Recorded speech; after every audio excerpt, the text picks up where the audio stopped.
Pero muy buenas tardes, compañeros. Es un gusto estar hoy aquí en la moderación. Te saludo, Daniela Pastrana. Buenas tardes. Hola, Marta Olivia, ¿cómo estás? Hola a todos, hola a tu audiencia. Muy contenta, como siempre, de platicar con ustedes. Gracias. Salvador Frausto, bienvenido. Muy buenas tardes. Marta Olivia, Daniela, Jorge, un gusto arrancar la semana conversando con ustedes. Gracias. Jorge Meléndez, muy buenas tardes. Bienvenido. Buenas tardes a los tres, a la audiencia, en especial a ti por tu cumpleaños que ya pasó, pero de todas maneras lo recordamos, Marta Olivia. Y por Gracias. la mesa de ayer, que me dijeron que estuvo muy impresionante. Gracias, gracias. Sí, tuvimos la oportunidad de estar ahí en la Feria Internacional del Libro del Zócalo, muy cálida, la gente muy atenta, mandando saludos a todo mundo y abrazos a todas las mesas y demás. Compañeros, no sé con qué, fíjense que me dejó un poquito, entrevistamos a Manuel Hernández Borboya hace unos momentos y sé que no era un tema de la mesa, pero me parece pertinente traerlo acá. Se acabó la audiencia de los Guzmán López, los hijos del Chapo, y dice, ¿cómo no nos puede causar escándalo que Estados Unidos está negociando con el cártel de Sinaloa? Así, sin más ni más, y aquí no pasa de ser una nota como, está buscando un acuerdo, Daniela Pastrana. Bueno, pues no nos parece un escándalo porque así ha sido la relación con Estados Unidos histórica, no es una cosa que sea nueva, ¿no? O sea, no es una cosa que esté ocurriendo hoy por primera vez en la historia, hay una relación compleja con Estados Unidos, hay una relación de dependencia mutua en algunas cosas económicas, pero sobre todo ha sido también de intervención de Estados Unidos en muchos de los procesos que tienen que ver con los temas de seguridad y de justicia, que para ellos les parece estratégico y que, insisto, ha ocurrido desde, pues, por lo menos 100 años, pero se incrementó a partir del 2001 con lo de las Torres Gemelas, ¿no? Esta obsesión por mantener como ciertos esquemas de seguridad que, por supuesto, nos incluyen. O sea, y eso yo creo que más que no debería ser un escándalo, deberíamos empezar a pensar de qué forma podemos cambiar esa relación y de qué forma. Creo que en el sexenio pasado el presidente López Obrador tuvo varias señales de que no iba a dejar que ese nivel de participación, de intervención de Estados Unidos, que no solo es con México, también hay que decirlo, bueno, Colombia, todo lo que ha tenido que ver con los temas de seguridad, pues siempre ha sido como una relación muy difícil. Y creo que, insisto, en el sexenio pasado se le pusieron algunos límites y tendríamos que empezar más bien a discutir cómo va a ser la relación de ahora en adelante, ¿no? Más que asustarnos porque ocurra, porque eso ha ocurrido, así ha sido siempre. Hay un montón de ejemplos de los colegas que cubren los temas de seguridad. Seguramente deben tener unos 10 por lo menos ejemplos de situaciones similares. Porque para Estados Unidos es un tema de seguridad para ellos, de regional, es un tema de negocios y también es un tema creo yo, también de mucha hipocresía, ¿no? Porque siempre están pensando en como si los procesos de criminalidad se acabaran cruzando la frontera.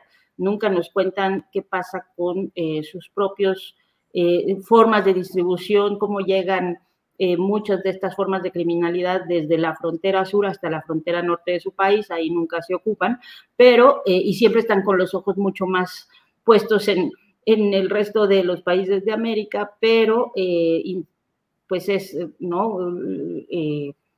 Una participación cotidiana, ¿no? Tal en los casos, Camarena. Bueno, podríamos hacer lista, ¿no? Sí, así es. Salvador Frausto, lo que me parece que no es tanto el escándalo que está impactando a Estados Unidos con el cártel de Sinaloa, sino que se dibuje otra realidad a través de los medios, que tal vez no sea tan directa la comunicación. ¿Te parece eso? Bueno, pues me parece que el tema de la guerra entre los chapitos y los mayos tiene intrigado al mundo entero. A nosotros como que lo hemos normalizado de alguna manera. Sin embargo, pues es gravísimo, ¿no? Es decir, estos grandes capos ya en prisión, los dos líderes históricos del cártel de Sinaloa, ahí vemos a los hijos peleando el territorio, peleando el control del cártel, pero también negociando con Estados Unidos. Sí me parece asombroso de la manera en la que lo preguntas. Me quedaba pensando, sí, es verdad, ¿no? Uno habla con corresponsales extranjeros que conocen incluso México y el asombro es muy grande. Es decir, tenemos a estos capos negociando y entran a la cárcel y salen de la cárcel y tienen acuerdos y no tienen acuerdos. Es tremendo, pero también es de ese tamaño, es el control que tienen los grandes varones de la droga sobre el territorio mexicano. Pues vemos a Culiacán en una circunstancia muy lastimosa, vemos el caso que llegó a su fin de García Luna, que fue un secretario de Seguridad Pública aliado con el cártel de Sinaloa, y también estamos observando la caída de los otros cárteles, el desmoronamiento de los grandes cárteles y cómo se están fragmentando en grupos que se dividen el territorio y que son cada vez más difíciles de combatir. Me parece que el reto que tienen Claudia Sheinbaum, la presidenta Claudia Sheinbaum y el secretario Omar García Harfuch, frente al tamaño de disputa que hay por el control del territorio de los grupos criminales, es tremendo. Es muy difícil porque se fragmentó tanto, están peleando rincón por rincón.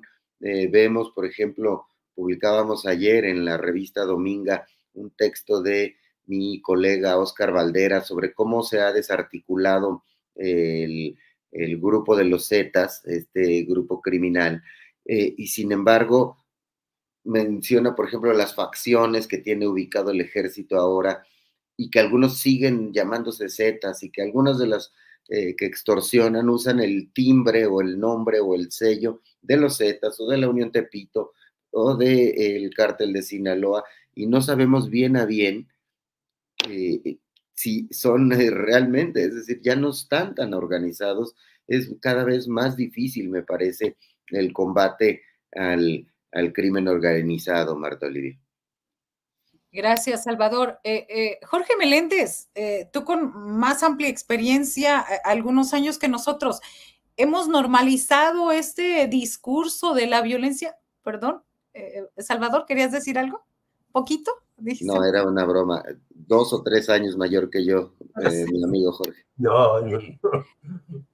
¿En qué momento perdimos este asombro de ver estas negociaciones, estos pactos? Ahora mismo, por ejemplo, este hecho de que nos vienen a confirmar que en el caso Cuen, el asesinado fue asesinado en el mismo lugar donde secuestraron al Mayo. ¿Qué nos ha pasado tanto como ciudadanía como medios?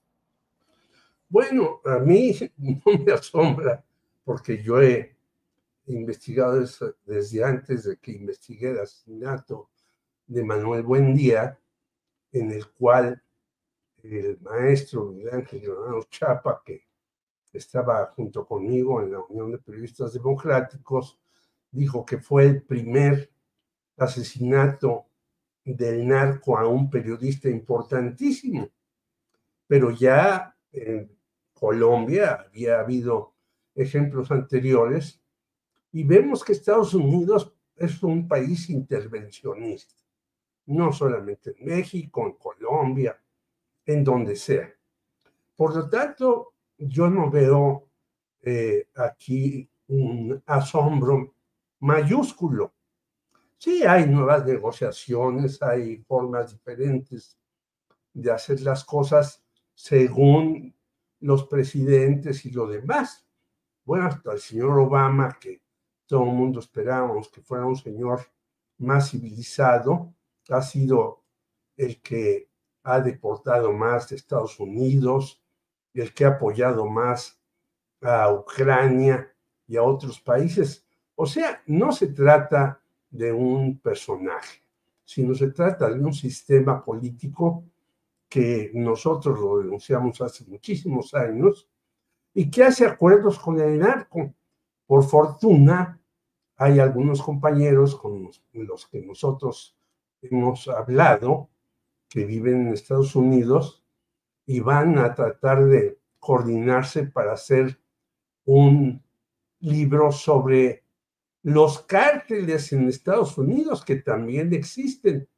No hay que olvidar que una película de mediados de los años 70 de Al Pacino, Cara Cortada, muestra cómo un senador estadounidense y un general de alto rango estadounidense van a Colombia a ver las cosas porque se les salen de la cartera algunos narcotraficantes en Estados Unidos y cómo llegan narcos colombianos a matar a este sujeto que se trató de salir de los márgenes en los que estaba descritos.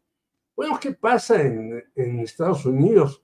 En Nueva York parece que la situación ya es crítica por el fentanilo y por el tráfico de este tipo de cosas.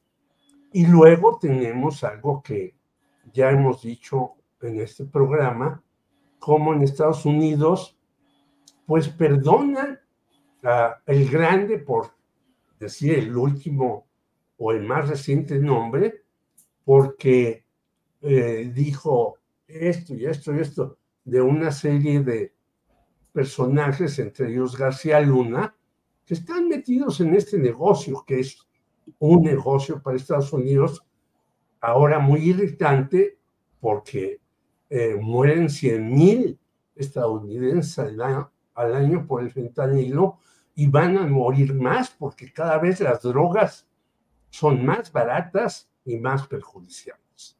Así pues, que negocien. Pues ya habían negociado con el Vicentillo. Recordémonos, ¿dónde está este muchacho, el hijo de Vicente Zambada? Pues no lo sabemos.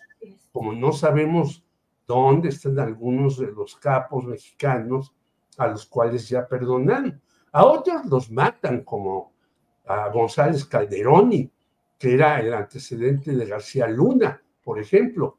Los matan por alguna razón, que hablaron de algunas cosas.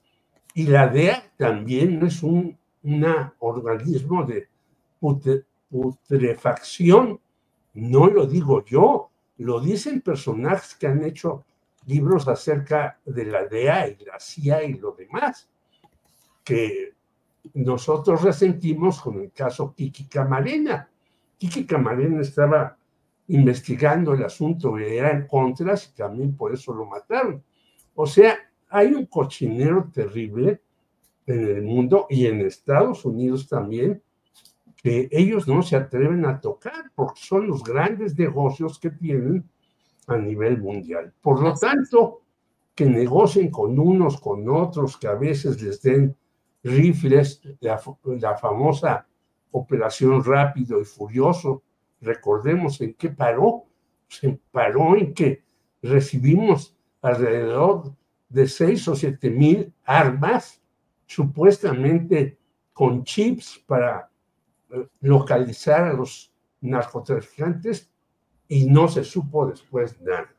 Yo creo que es una cosa vergonzosa para los Estados Unidos, pero como ellos tienen el dominio de los medios, pues se cubren unos a otros. Recordemos aquel buque que estalló en La Habana para después invadirla. En fin, se podría hacer con muchos historiadores una serie de libros acerca de todas las vergüenzas estadounidenses en México, y hay por ahí un archivo en la Universidad Autónoma de la Ciudad de México muy importante acerca de estas cuestiones. Bien. Que había que recuperarlo nuevamente.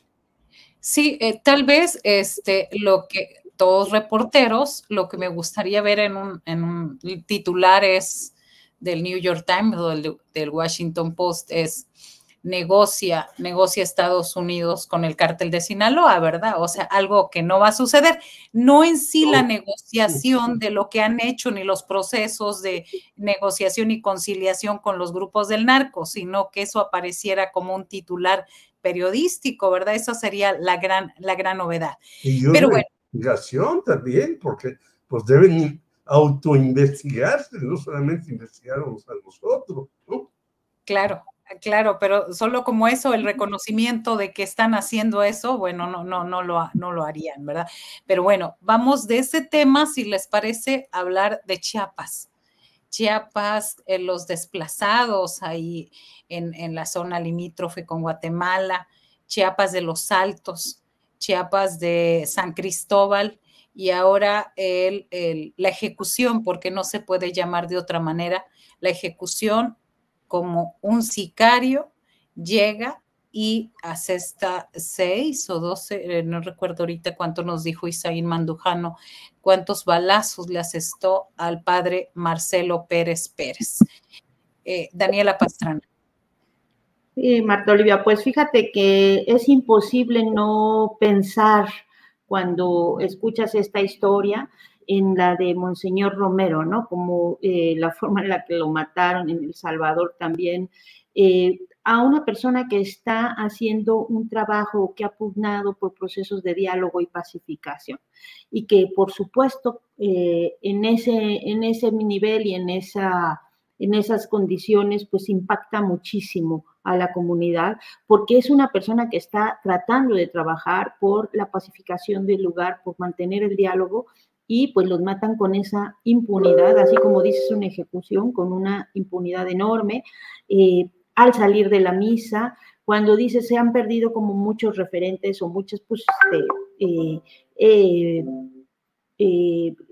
límites, ¿no? De lo que en algunos momentos puede ser tratar de mantener lo que en el argot criminal llaman las plazas en paz. Aquí en Chiapas pues ya se ha perdido desde hace mucho tiempo, y creo que dos cosas importantes que hay que plantear ahí. Uno, que ya no podemos seguir escondiendo por debajo de la alfombra el tema de Chiapas. Llevamos ya varios años viendo cómo se va descomponiendo, cómo se va complejizando la situación, cómo va llegando la presencia de los grupos criminales de lugares que estaban antes aislados, ahora a las ciudades, y cada vez escalando estas violencias, ¿no? Y eso ha ocurrido, se ha denunciado, se ha dicho. El expresidente López Obrador insistía en decir que no, que estaba mejorando, pero en la medida en la que se va negando esa realidad, pues va aumentando el nivel o la escalada de niveles de violencia, y creo que pues sí es sí, o debería ser un parteaguas para revisar realmente qué está pasando, no solo qué ha pasado en Chiapas, sino además cuál es la participación de los actores políticos locales en este nivel de descontrol de la violencia. O sea, creo que este es un momento de parteaguas, y que el gobierno federal lo tendría que atender ya con, no quiero decir que antes no haya sido seriamente, pero no se ha enunciado, no ha habido un llamado directo que nos hable de que realmente, o que se reconozca la gravedad del problema de Chiapas, y eso ha generado que se vaya aumentando estos niveles de violencia y de impunidad para atacar a la gente, ¿no? Entonces, creo que esto sí debe llamar a todas las instancias de gobierno a una actividad seria, porque está, pues, por supuesto, rebasando otros límites. Y nada más una cosa, que creo que eso no lo podemos ver, esa era la segunda cosa, aislada de lo que ocurre o lo que estamos viendo en otros lugares y todo lo que estamos viendo, juicio García Luna, juicio al Mayo, esto que decían, ¿no? Cómo se fue descomponiendo. Hay que entender lo que significa haber tenido a una persona que está con el narcotráfico de jefe o haberle entregado la seguridad del país a una persona que está trabajando con un grupo. No nada más es que dejó crecer o protegió al cártel de Sinaloa, sino que creció otra estructura que no existía antes, que se creó para acabar con los Zetas, se supone, a partir de lo que nos estaba comentando ahorita Salvador, que es el cártel Jalisco Nueva Generación y que en esa administración expandió territorialmente y cruzó fronteras, o sea, ahora lo tenemos hasta en Ecuador, ¿no? Entonces, ¿qué significó eso? ¿Qué saldos tenemos? Toda la fragmentación de grupos, todos los reacomodos que hay con estos juicios, creo que es mucho parte de la violencia que estamos viendo y que tristemente también creo que vamos a estar viendo en los próximos meses. Salvador Frausto, escribía ayer Leonardo Toledo desde Chiapas y decía, bueno, ahí está este asesinato con mucho dolor y sobre todo con el conocimiento que tiene de esa zona, y señalaba, pues si quieren investigar, ahí están las denuncias que puso el padre Marcelo desde hace 20 años. ¿A qué te suena esto? Sí, bueno, había denunciado el padre Marcelo una serie de denuncias, de amenazas en su contra. Incluso había dicho el precio que ponían los capos por su cabeza. Y es un líder muy querido en su comunidad. Vimos manifestaciones de gente, de miles de personas en San Cristóbal de las Casas. Sin embargo, ya no crece. Tiene razón Daniela, dice, deberíamos comparar este crimen con casos muy importantes que han movilizado a la sociedad mexicana o a la sociedad centroamericana en otros casos o a distintas poblaciones. Sin embargo, hemos normalizado tanto la violencia que me quedo pensando en la conexión de este caso, de que lo matan un grupo, aparentemente es un grupo llamado los motonetos, vinculados a algún cártel, pero ¿qué tanto están vinculados a otro cártel? ¿Qué tanto estos grupos pequeños tienen cada vez más autonomía? Y quizá los grandes productores de drogas ya solo están proveyendo las drogas, pero la violencia que vemos en algunos rincones de nuestro país es brutal, y la impunidad que sienten para matar a un líder social, para mandar algún mensaje entre los grupos que se están peleando la zona, vuelve lo que decíamos hace rato, vuelve muy difícil el combate al crimen organizado, porque son estos pequeños grupos disputándose un área, y la idea de cárteles como la que teníamos, hay que empezar a desterrarla, y quizá haya que poner sobre la mesa lo que vemos en Estados Unidos, es decir, están negociando con los ex capos, diría, del cártel de Sinaloa, y con los capos emergentes, que son los hijos del Mayo, los hijos de los Chapitos. Y regreso al caso de Chiapas. El padre Marcelo era de esta corriente de la iglesia que ha estado proponiendo en los últimos años, al ver la violencia en sus narices, ahí cerca, en sus comunidades, se han propuesto para crear mesas de diálogo por la paz, y esas mesas de diálogo incluyen el diálogo con los narcotraficantes. Es momento de realmente hacer lo que siempre se ha hecho, es decir, de abrir de alguna manera mesas de negociación con los capos. Lo han hecho todos los gobiernos desde que tenemos este problema del narcotráfico, y que ha ido creciendo.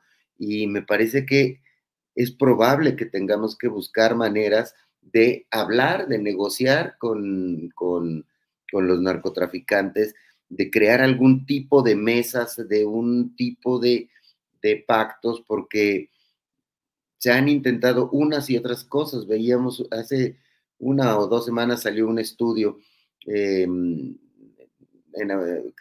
varios países de América Latina que decía qué funciona y qué no funciona en el combate al narco. Y una de las conclusiones de ese estudio era descabezar a los grupos criminales no funciona. Es decir, eso no funciona, no ha funcionado en ningún lado. Entonces, seguimos hablando con mojigatería del asunto, tenemos que empezar a hablarlo ya sin mojigatería. Hay preguntas que deben ponerse sobre la mesa porque el asunto es alarmante y hay que ponerlo, hay que buscar soluciones distintas porque si no, no va a haber avances. ¿Cómo realmente han pacificado otros países? Habrá que poner atención a otro tipo de soluciones. Gracias, Salvador. Jorge Meléndez, hay comentarios también en nuestros seguidores, hay comentarios y señalan algunos que muchos de esos integrantes del grupo de los grupos del crimen organizado son favorecidos por parte del Poder Judicial aún imperante en nuestro país. ¿Tendría algún ingrediente adicional a este asesinato, a esta ejecución muy por la mañana ayer en Chiapas, este tema con una cuestión de desestabilizar parte de este nuevo gobierno? Pues yo creo que el asunto de Chiapas viene desde muy lejos, ya lo han dicho mis compañeros Daniela y Salvador, y creo que tienen que ver también con, y lo dice hoy Julio en su artículo, con el Partido Verde Ecologista Mexicano, que es el que ha hecho ahí con el güerito Velasco y sus frivolidades, y ahora con Eduardo Ramírez Aguilar, el llamado Jaguar, que siguen haciendo un ataque sistemático contra los pueblos y contra, también hay que señalarlo, contra el Ejército Zapatista de Liberación Nacional.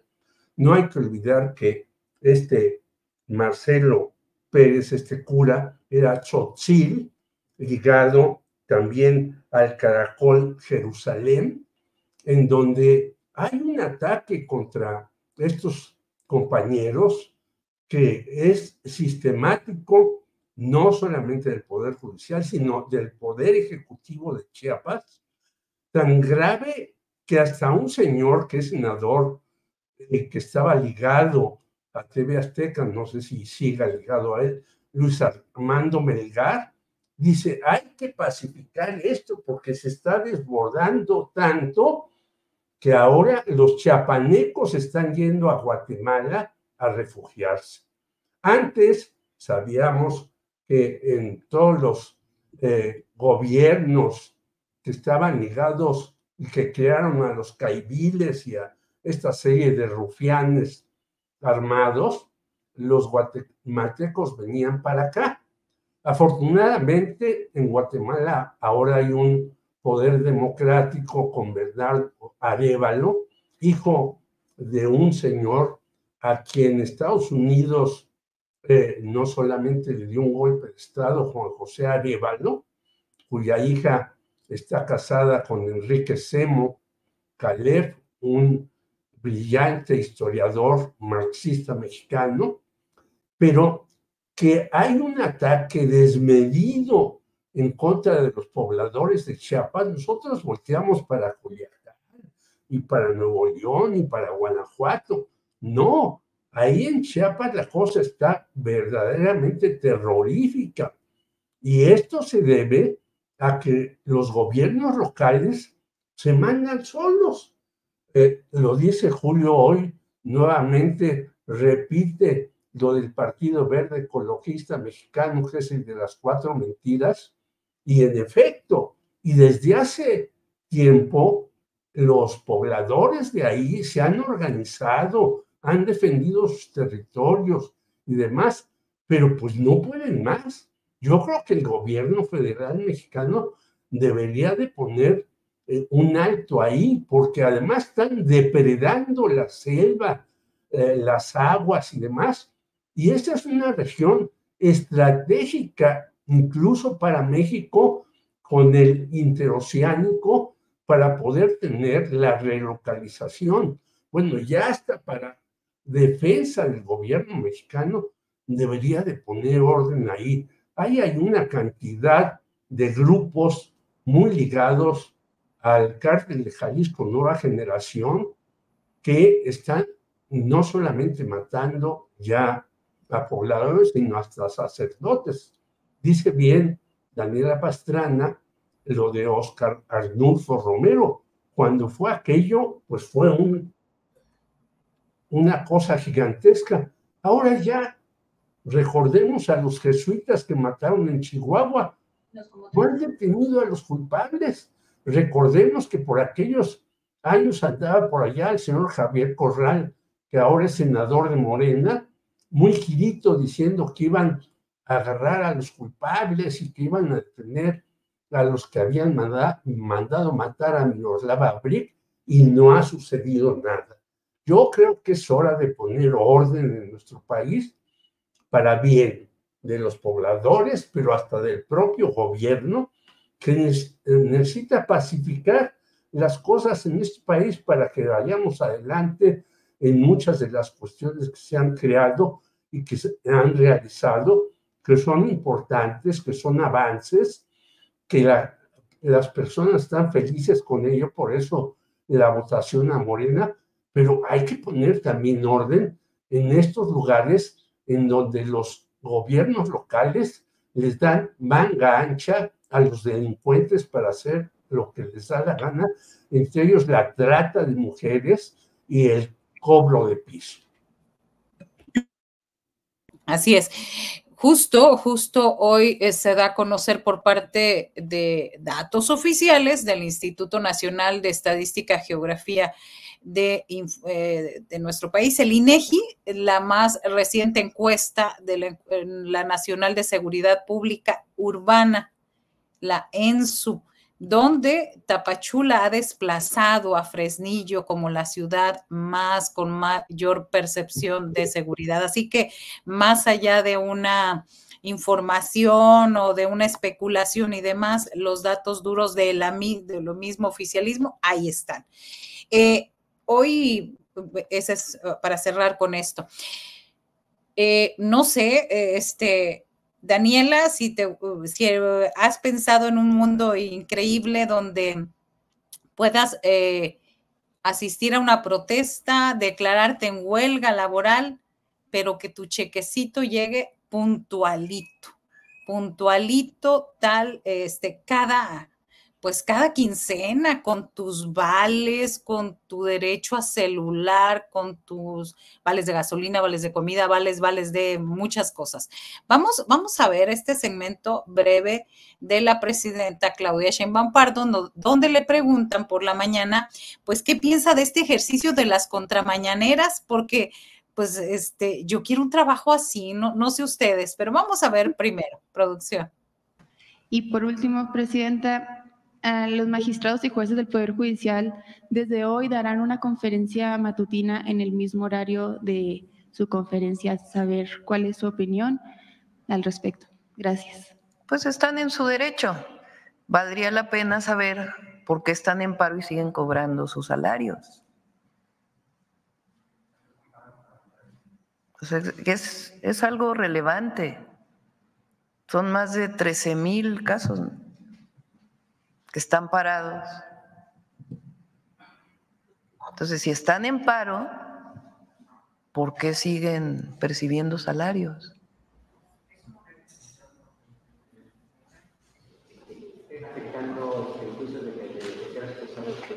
Bueno, están en paro. Esta es parte. Daniela, una chambita así, ¿no? Estoy segura que ni tú ni ninguno de nosotros querría una chambita así, porque todos somos obsesivos de trabajar mucho y además siempre lo hacemos en las condiciones más adversas y más precarias.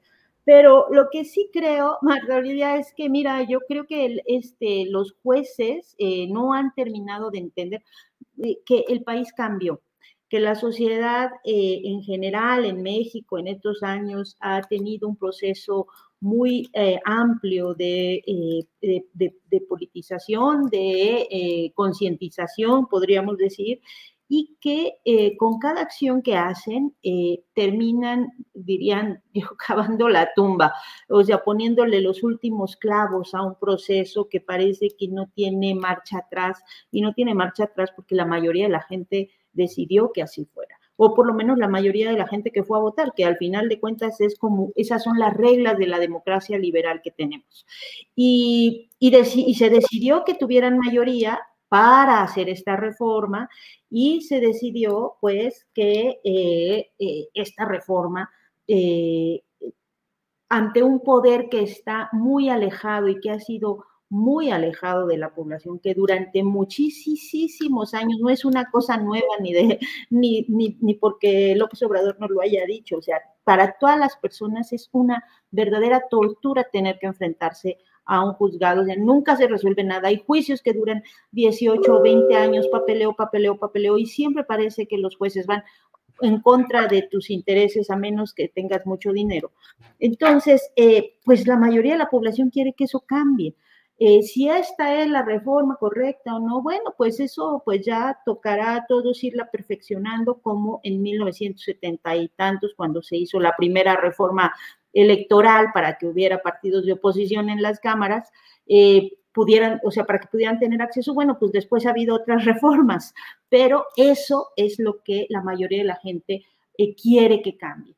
Y con cada cosa que hacen, cada vez que hacen una ilegalidad para tratar de, porque lo que hacen es ilegal, ya tratar de incidir de una o de otra forma frente a un proceso que ha seguido con lo que quieran argumentar de las falencias de esta modificación que se hizo a la Constitución, que hoy ya es Constitución, pues todo lo que se le pudiera alegar, pues se cumplieron las reglas del juego que se juega, que es este proceso de esta democracia, y se siguieron todos los pasos. Entonces, cada vez que presentan un amparo, cada vez que se ponen en huelga de una forma que es improcedente de ello, imagínate que de pronto dijera la presidenta o su gabinete, pues nos ponemos en huelga. Pues ¿de quién se ponen en huelga? ¿Del país?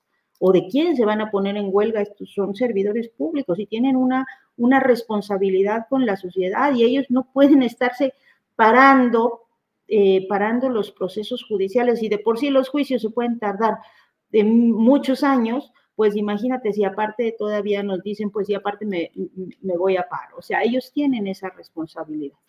Y luego, pues tienen estos paros que son unas huelgas muy extrañas, porque no nada más cobran, sino que además, para los temas que les interesa, sí pueden abrir, o sea, sí pueden abrir el juzgado para sacar a una persona para hacer el sabadazo, o si pueden abrir el juzgado para sacar un amparo que a todas luces es improcedente, hasta cualquiera que no sea abogado se da cuenta.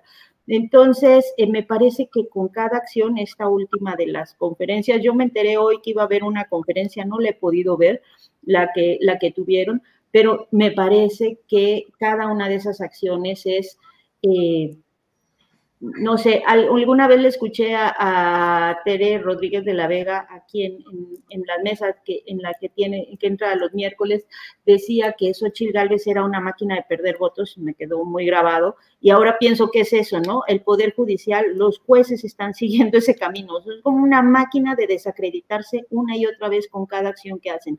No hay forma de que se les pueda defender, porque no se ve que estén pensando en el interés de la mayoría de la gente ni de la ciudadanía a la que están obligados a proteger y a velar, sino solo sus intereses muy particulares que, como insisto, siempre desde hace mucho han estado muy alejados de la gente.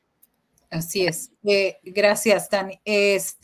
Salvador Frausto, hoy en la primera conferencia de media hora dijeron que pues quieren ser la propuesta al oficialismo para dar su versión y también que sus objetivos son fortalecer, dijeron, la independencia del Poder Judicial, mejorar la administración de la justicia y promover la transparencia. También están promoviendo nuevas instituciones y la reestructuración de las existentes. ¿Qué tal? ¿Qué te parecen los objetivos de estas conferencias, las contramañaneras? Ridículas y a destiempo, ¿no? Me parece que este paro es un paro contra la voluntad de las mayorías. Es ridículo y es emblemático del pensamiento conservador y de los errores que vimos durante toda la campaña por parte de la oposición. Coincido con Daniela en el asunto de que es un problema la manera en la que ellos se están pegando a sí mismos al oponerse a la voluntad de las mayorías y defender los intereses de una élite. Es lo que vimos tanto en la oposición como en los opinadores favorables al PRIAN, que primero nos dijeron, Xochitl Gálvez va a ser un fenómeno, narrativa fracasada. Bueno, va a ser competitiva, va a quedar cerquita de Claudia Sheinbaum, narrativa fracasada. Bueno, pero va a ganar, las clases medias van a votar, están muy enojadas con el obradorismo y el naciente claudismo. Falso, narrativa fracasada. Van a ganar la Ciudad de México, el PAN, porque en la ciudad sí, todos odian a López Obrador y a Claudia Sheinbaum. Narrativa fracasada. Ah, no, pero sí, vamos a ganar el Congreso, va a ser muy equilibrado el Congreso, va a estar muy cerca el PRIAN de ser un contrapeso contra los horrores de ese autoritarismo. Narrativa fracasada.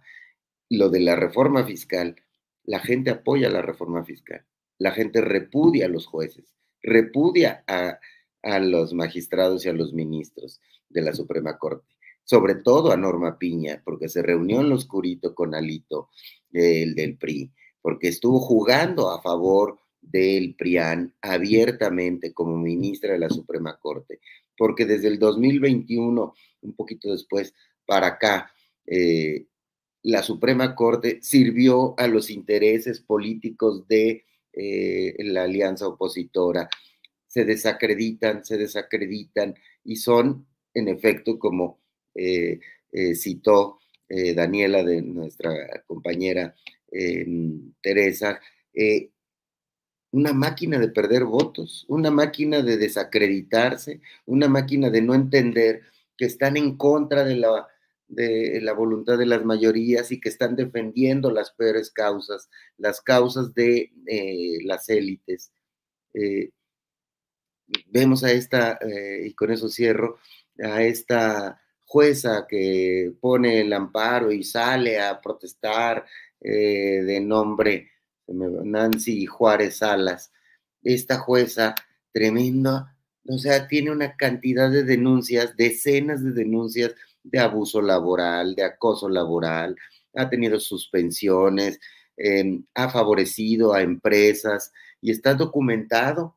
Imagínense que ella se presentara a las urnas y es una de las lideresas, además de, está tan desgastada Norma Piña que ahora sacaron esta jueza de Veracruz, que es impresentable, con que se presentara a las urnas el próximo año. ¿Quién va a votar por ella cuando le recuerden en redes sociales los ciudadanos y digan, esta es la que favoreció a ciertas empresas, la que dio permisos, licencias médicas fuera de la norma, fuera de las reglas?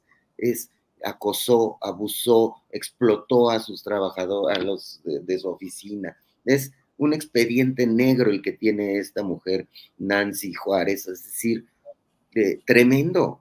O sea, a mí lo que me gusta de esta reforma judicial es que se van a transparentar cada vez más los casos de estos jueces corruptos, abusivos, que han liberado narcotraficantes, que que practican el nepotismo, que tienen a toda su familia ahí metida, cobrando sin hacer nada. No, impresentable el Poder Judicial, estos jueces y el paro contra la voluntad de las mayorías. Gracias, Salvador. Vamos a ver brevemente parte de la contramañanera de este día, donde contestaron, si así contestan las cuestiones judiciales, a mí me preocupa. Les preguntan por qué siguen en paro los trabajadores del Poder Judicial, ahí en esta contramañanera, y esto fue lo que contestaron. Veamos. ¿Por qué siguen en paro los trabajadores del Poder Judicial? Sí, muchas gracias. Pero hay como 3 preguntas ahí. Te voy a contestar más una. Ya si los demás retoman su pregunta, con mucho gusto. Okay. Sí. A ver, el tema es muy claro. Se trata de un juicio, o de muchos juicios, pero hablemos de juicio para las autoridades, cualquier autoridad, cuando emite un acto, pues está sujeto a que eventualmente lo demanden en amparo. Y el juez de amparo va a decir si ese acto viola o no los derechos fundamentales. Esa es la función del juicio de amparo. Esa es la función desde hace 170 años por la que el Estado de Derecho en México se ha mantenido y se ha fortalecido. No tiene nada de nuevo. Tiene mucho de nuevo que se trata de una reforma de esta trascendencia, que no se había pretendido en la historia, que 2 poderes se juntan para expulsar al tercero. Ese es el tema. Bueno, y esa fue la respuesta. Esa fue la respuesta, es decir, no hubo respuesta de por qué siguen en paro judicial, de por qué están haciendo, y eso me preocupa. Y también rápido, antes de que conteste Jorge, en esta primera contramañanera, el magistrado Juan José Olvera López dijo que el juez de control no rechazó ni negó las aprehensiones en contra de el Mayo Zambada. No, en contra de Alejandro Alberto, el Mayo Zambada, sino que fue la Fiscalía General de la República la que retiró la demanda. Aguas ahí porque se puede abrir ahí. Ahora sí que están todos contra todos, van a ellos hablar de hasta dónde tienen responsabilidad y allá también sobre cuál es la inacción o lo que ha dejado de hacer la Fiscalía General de la República. Perdón. Jorge, adelante. No, qué bien. Bueno, es que el fiscal también no es para defenderlo. Yo digo, el fiscal general, Tortuguers o Pantuflex, o como se le diga, es indefendible. Pero el señor dice, hace 170 años tenemos Estado de Derecho.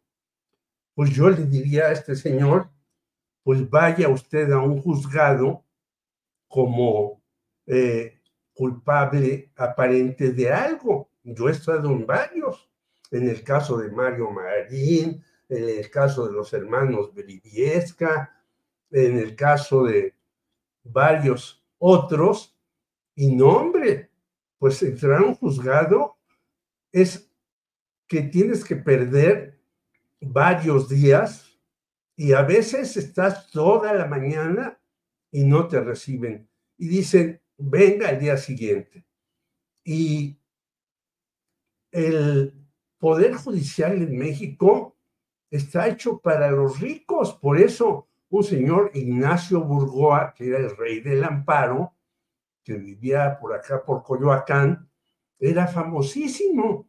Ganaba todos los litigios a favor de las refresqueras, que también los ganó Diego Fernández de Ceballos, acordémonos, a favor de los terratenientes, a favor de los ricos en Acapulco y en muchas partes.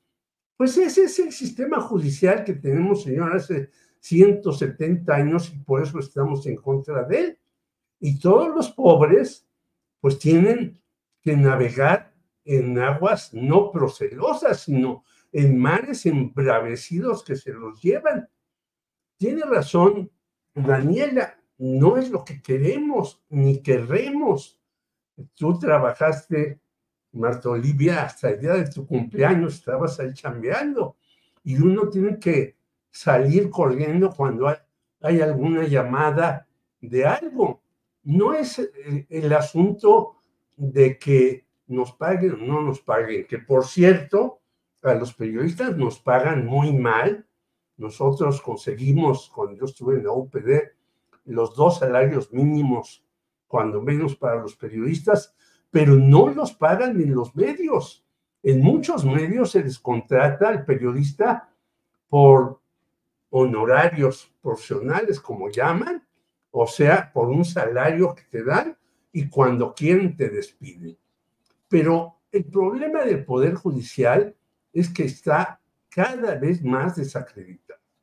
Y estos 3 señores que estaban ahí, pues no saben ni lo que dicen, porque si 170 años tenemos con esta justicia, ahí vemos el caso de Israel Vallarta, tiene 18 años sin salir. Ahí vemos el caso de la señora Miranda de Wallace, que hizo un caso ahí ficticio porque estaba muy ligada a Felipe Calderón y a Genaro García Luna, y hasta fue candidata a la gubernatura de entonces Distrito Federal, hoy Ciudad de México. Pues vemos cómo está, cómo los sabadazos de los que se hablan, pues han dejado libres a un montón de narcotraficantes, que porque no estaba bien fundada la acusación, que porque aparentemente lo torturaron y demás, siendo que la tortura sigue siendo la forma para que muchos personajes se digan que son culpables de algo sin serlo.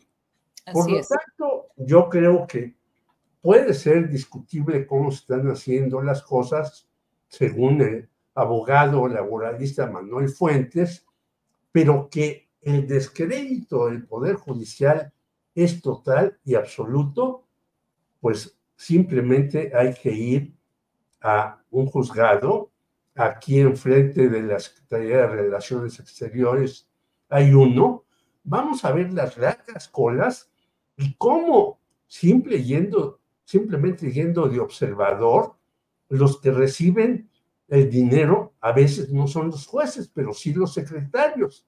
Y entonces, si tu problema está hasta abajo de una fila, si le das una corta, como se llamaba antes, una lana, como se dice ahora, un estipendio, o como le quieras decir a alguien, pues tu expediente sube rápidamente y a lo mejor lo puedes resolver. Bueno, yo tengo una hija que tiene 2 años resolviendo que saquen de un lugar a una persona que no le paga la renta, y es la hora, después de 2 años haciendo las cosas legales, que el señor siga ahí metido. No, la justicia en México está hecha, como también en Estados Unidos y en muchos países, para los que tienen dinero. Recordemos de aquel futbolista de fútbol americano, valga la redundancia, O.J. Simpson, que después de 2 años de matar a su esposa salió libre y dijo, bueno, estoy libre, pero estoy sin dinero porque gasté todo lo que gané para que me liberaran. Así pues, la justicia es para los ricos en casi todas las partes, habrá algunas excepciones, y para los pobres o para quien hacemos alguna denuncia, pues no existe eso. Al contrario, tienes que pelear por largos años para que no te metan a la cárcel después de denunciar a personajes tan siniestros como Mario Marín, que ya está en su casa tranquilamente y ahora quiere poder salir de su casa e ir a un hospital porque se siente mal el pobrecito. Muy bien, Jorge. Estamos ya en la recta final, postrecito, y qué tema tan sabroso, postrecito, Daniela Pastrana. ¿Cómo le hacías tú con tus hijos para ir a trabajar? ¿Te los llevabas, no te los llevabas? Perdón, ahora me acusarían de abuso infantil, pero ahí se dormían en la sala de la redacción, en lo que yo terminaba de editar algunos reportajes para radio que hacía. ¿Cómo le hacías tú? Y si este es tu postrecito también, perdón. El micro, Dani. Nada más una cosita que era el asunto este de los magistrados, que me llamó la atención que hablen de la ley del amparo, y dices, esos son los magistrados, porque bueno, justo estábamos viendo lo que nos han dicho ya hasta el cansancio varios de los abogados, que el artículo 61 de la ley de amparo, en su fracción 1, que establece que es improcedente el juicio de amparo contra reformas o adiciones constitucionales. Entonces, que los magistrados tiren todo este rollo sobre el juicio de amparo para defender la admisión de esa solicitud contra una reforma constitucional, me parece realmente increíble. De lo que dices rápidamente, bueno, sí, pues es ayer tuvimos una discusión en Twitter, ¿no? O bueno, yo pusimos ahí, tuvimos toda una alegato en Twitter porque San Juana Martínez reclamó o dijo que alguien le reclamó, no entiendo quién, yo con toda la gente que ha hablado en Canal 11, dice que no está nada prohibido que lleven los hijos a trabajar, pero reclamó que Luisa Cantú en su nuevo cargo de directora de noticias tuviera, decía ella, el privilegio, o sea, es que yo no podía creer eso, el privilegio de tener a sus hijos ahí poder llevar a sus hijos a trabajar. Y sí creo que hay que desterrar ya para siempre, de verdad, a quienes nos escuchan, hay que desterrar esas visiones que son sumamente machistas y patriarcales. Claro que quisiéramos tener el mundo ideal, claro que quisiéramos tener 40 horas laborales y no tener horas de trabajo de 14 horas, y claro que quisiéramos que todo estuviera en absoluta perfección y que las sociedades enteras se hicieran cargo de nuestros hijos. Todas las que hemos sido mamás hemos tenido que pasar por esos desdoblamientos dobles, triples de jornadas, quién te cuida a los hijos, quién va por ellos, si tu trabajo además está en el sur de la ciudad y tienes que ir, y tu casa está en el norte, y cómo te haces bolas y cómo sufres horriblemente de saber que no vas a llegar a recogerlos a la guardería o al kinder. De verdad, necesitamos arreglar muchas cosas, muchas, y ya con eso cierro, pero la primera que tenemos que quitar es quitarnos esos chips tan machistas de andar cuestionando a otras mujeres que por los motivos que a quien quieran, se ve la necesidad de tener que estar trabajando con los hijos al lado. Yo me llevé a mis hijos, por supuesto, además, quitarnos esas cargas tan terribles en las que si no estás en tu casa todo el día porque tienes que hacer unas jornadas tremendas de laborales, eres irresponsable con los hijos. Si te los llevas a trabajar, también eres irresponsable con los hijos. O sea, no hay forma de darle gusto a todas estas personas que una y otra vez nos echan la carga a las mujeres y sobre todo a las mamás de todos los problemas del mundo. Ahí échenselos porque fue irresponsable con los hijos. Quítenos ya, por favor, esas cargas. Yo, de verdad que me enfadan mucho estas cosas porque yo he visto a Luisa trabajar 14 horas al día. Sé que de pronto no hay cosas en las que más quisieras tú que poder decir, pues trabajo 6 horas, 4 horas, 5 horas y me voy a disfrutar con mis hijos, que eso es lo que en las sociedades, a la que las sociedades deberíamos aspirar. También los papás, que tuvieran chance de tener licencias de paternidad, cuidados, todo lo que esperamos que cambie en nuestra sociedad, pero mientras eso ocurra, y ya con eso me cierro mi motivo de molestia, por favor, quitémonos esa carga de estar achacando a las mujeres, mamás trabajadoras, todas las irresponsabilidades del mundo. Hacemos lo mejor que podemos para enfrentar los distintos trabajos que nos toca hacer y además de eso tenemos que estar aguantando a quienes no tienen nada más que hacer que estar criticando, pues dices, no, así no se puede. Y ya. Perdón, yo no, que es un tema que dices ya, o sea, todas lo hemos vivido, querida, y ya. No, claro. No es justo tampoco. Pero además es otra de las cosas, si uno como mamá está fuera del ámbito, no nos ven los hijos, eres mamá ausente, aunque estás trabajando. Entonces, lo que recomiendan algunos psicólogos es que su hijo vaya con usted para que sepa qué hace cuando no la ve. Entonces, que se familiarice con el ambiente de que la mamá no está bailando y jajaja, ¿no? Sino que está trabajando duramente. Y obviamente eso hacemos, pero porque no nos da la vida. Pero a mí me parece, perdón, y yo con esto quiero comentar, qué vergüenza, o sea, con qué cara tiene San Juana Martínez cuando ella despidió estando en Notimex a mujeres embarazadas. Mujeres embarazadas, o sea, si tiene algún conflicto personal con las mamás, que me parece ella puede ser mamá también, ¿por qué esa animadversión en contra de otra mamá y de una mamá muy responsable como lo es Luisa Cantú? Pero bueno, ya lo hicimos, le hicimos muy, muy mamá este espacio. Salvador, adelante con tu postre. Sí, no, bueno, coincido con ambas, mi solidaridad, respeto, admiración a Luisa Cantú, y San Juana, caray, pues totalmente desatinada, imprudente, además de que, como comentan aquí en el chat de este canal, y además siguió cobrando en Notimex, hablando de jueces que seguían cobrando, ¿no? Es decir, no, deberíamos de, como sociedad, tener muchísimo más respeto por las madres trabajadoras, absolutamente. Es un abrazo muy cálido para Luisa Cantú. Bien, gracias, Salvador. ¿Tu postrecito? Al cabo que no sea el jefe ahorita, podemos... Podemos extendernos. No, rápidamente.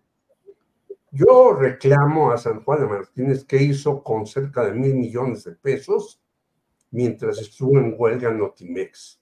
No dio un informe detallado qué hizo con ese dinero. Segundo lugar, ella a lo mejor no quiere ser mamá, o no fue mamá, o no será mamá, pero yo fui hasta padre soltero y yo tenía que llevar con mi hijo a muchas partes, y él me lo agradece porque le llevaba las redacciones, y yo le dije, no estudies para periodista, y resultó fotógrafo. Y tercer lugar, yo creo que este es un asunto también de fondo, que habríamos que luchar porque vuelvan las guarderías a muchos centros de trabajo. No hay. Y ya vimos el caso de ABC, que afortunadamente al final el señor López Obrador dijo, hay que indemnizar a las personas de la guardería ABC, cuya prima de Margarita Zavala era dueña de esa guardería.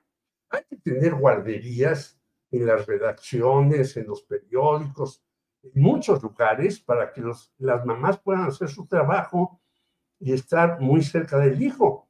Eso tenemos que lograrlo adelante. Pero mientras tanto, qué descaro de esta señora que manejó cerca de 1,000 millones de pesos y que no sabemos qué se hizo con ella. Se le dio impunidad. Qué grave para todo el país, porque es un ejemplo del que no debemos estar agradecidos, sino que a ella se le caiga la cara de vergüenza por criticar a una persona que va a hacer su trabajo junto con sus hijos. Gracias. Sí, gracias, Jorge. Y bueno, además, pues fue el gran logro de San Juana Martínez en el sexenio pasado fue hacer desaparecer la Agencia Mexicana de Noticias, Notimex. Así que ahí está. Gracias, compañeros. Gracias, Daniela Pastrana, por estar aquí hoy con nosotros. Un abrazo muy grande. Gracias, Salvador. Hasta la próxima semana. Hasta pronto, que tengan buena semana.